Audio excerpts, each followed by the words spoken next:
Welcome to the Deep Dive. Today, we're diving into something I think, well, almost everyone has dreamed about at some point. Oh, yeah. What's that? This idea that you can just, go to sleep and wake up smarter, like suddenly fluent in English or finally understanding that grammar point that's been bugging you. The ultimate learning hack. Yeah. Effortless knowledge while you rest. Yeah. It's a powerful fantasy, isn't it? Totally, especially if you're putting in the hours trying to learn something tricky like a language.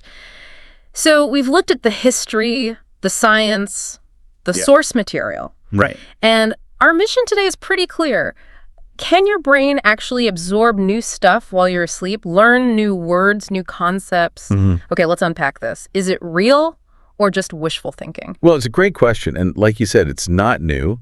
People have been fascinated by this idea of sleep learning or hypnopedia for a really long time. Back in the 50s, right? That's when it really took off. Exactly. The thinking back then seemed, well, pretty simple on the surface. If you play audio to someone sleeping, say, a list of words, maybe some positive messages, the ear hears it, right? So maybe the unconscious brain just sort of files it away. And the sources show they really tried this, playing foreign languages, vocab lists. Oh, yeah.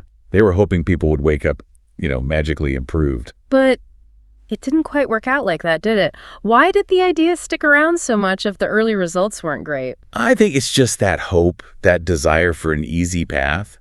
But yeah, the science hit a wall pretty quick. How so? Well, when they actually tested people afterwards, most studies found very little, if any, recall of genuinely new information learned during deep sleep. So you couldn't learn Spanish from scratch overnight? Exactly. And the reason comes down to what the brain is actually doing when we're asleep. Right, because it's not just switched off, is it? People think it's passive, like a recorder. Not at all. It's incredibly active. But it's busy with, let's say, internal management, not external input. Okay, internal management, what does that involve? The sources point to three main things.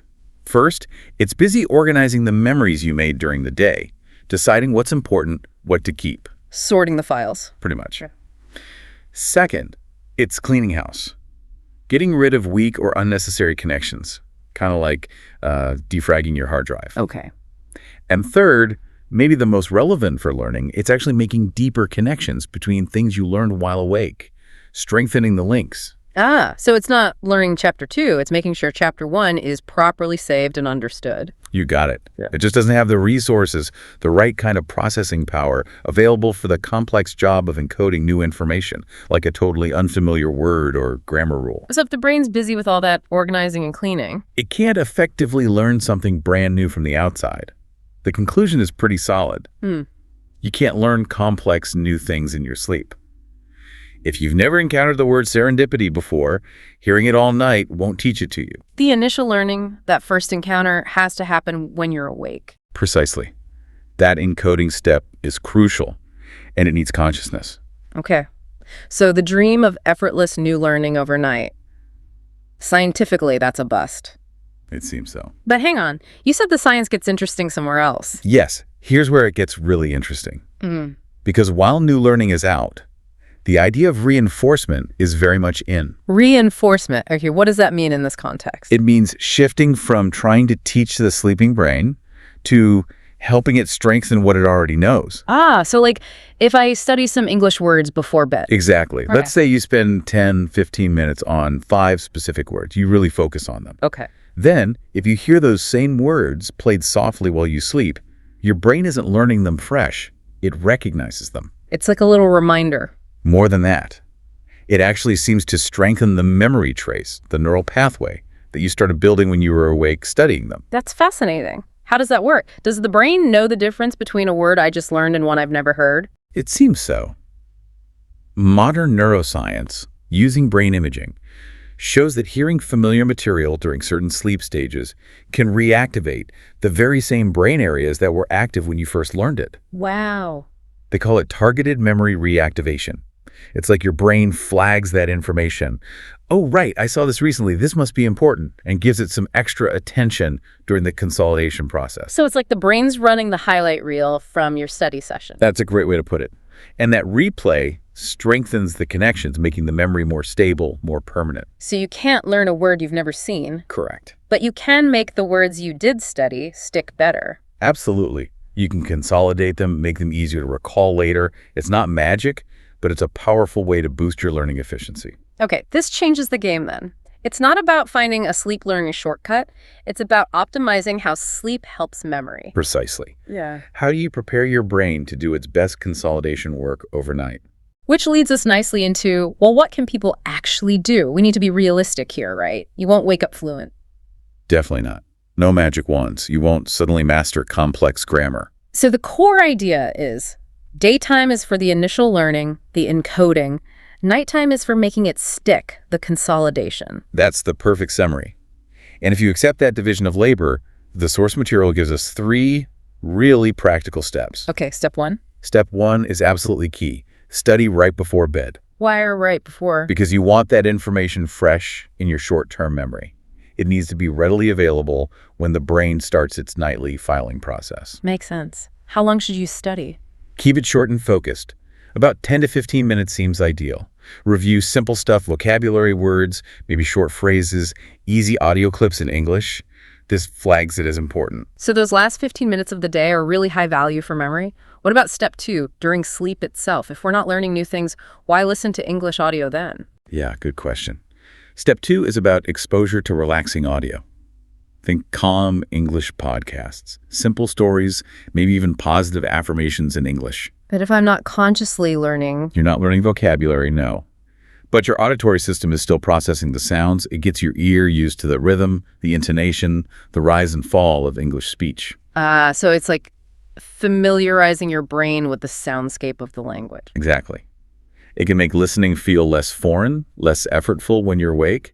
It lowers the barrier, subtly improving your comfort and maybe even pronunciation awareness over time. Interesting. So it primes you for the next day's active learning. Okay, and step 3. Step 3 is the foundation for all of this. Prioritize good sleep. Simple as that. Obvious, maybe, but crucial. Absolutely non-negotiable.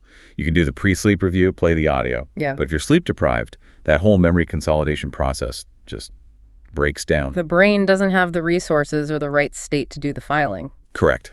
Deep sleep, especially, is when a lot of this memory transfer happens. Skimp on sleep, and you're basically hitting delete on much of your daytime study effort. Right. Like trying to save a file, but shutting down the computer halfway through. Okay, that's clear. So let's get super practical. For someone listening right now, maybe a beginner who wants to try this tonight, what are the absolute concrete first steps? The sources gave some specific tips, right? Yes, 5 really easy ones. Think of it as your 15-minute pre-sleep checklist. Okay, lay them on us. Tip 1. Tip 1. Review just 5 simple English words before bed. Don't overwhelm yourself. Pick basic, common words. The examples were like apple, book, happy, dream, sleep. Say them clearly, maybe out loud. Got it. Just 5. Tip 2. Tip 2. Listen to a simple, slow English podcast or story while you're lying down, getting ready for sleep. That connects back to the relaxing audio exposure we talked about. Okay. Tip 3. Tip 3. As you're drifting off, repeat those 5 target words gently in your mind, like a quiet little mantra. It's another way to tag them as important for your brain. Mental highlighting. What's tip 4? Tip 4 is maybe the hardest for some of us. Avoid your phone or social media right before bed. The blue light issue. Partly, but it's also about mental state. That stimulating scrolling content keeps your brain switched on in learning mode, or rather input mode. It interferes with the winding down process needed for good consolidation sleep. You want your brain thinking about those 5 words, not about the latest notification. Protect the study buffer zone. Makes sense. And the last one, tip 5. Tip 5 is the long haul. Keep doing it every night. Consistency is key. Like any habit, doing this regularly trains your brain. Sporadic attempts won't be nearly as effective. Small steps every day.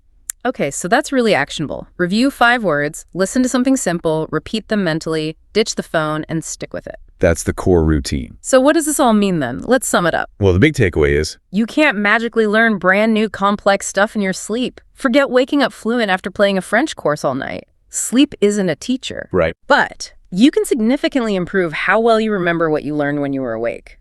Sleep is like your brain's super efficient memory assistant. Exactly. And using that 10-15 minute pre-sleep review, focusing on specific things, that makes your daytime study count for so much more. You're leveraging your sleep time effectively. You're making your learning stickier. That's a good way to put it. Okay, so we've busted the myth, but found the powerful reality of reinforcement. Mm-hmm.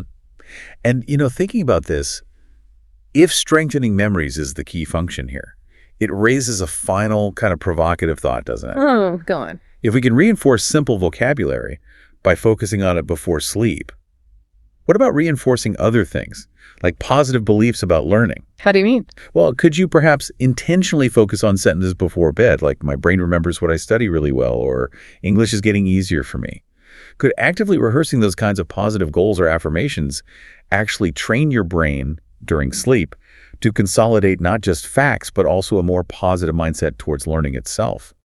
Reinforcing your belief in your ability to learn? It's really interesting. Using the same mechanism not just for words, but for your own motivation and confidence. Something to think about, isn't it? What kind of mental state are you priming your brain to consolidate overnight? Definitely food for thought. So the challenge for you listening is, try it tonight. Pick those 5 words, spend that focused 15 minutes, no phone, and see how it feels. Give your brain the best chance to lock in that learning while you get some rest.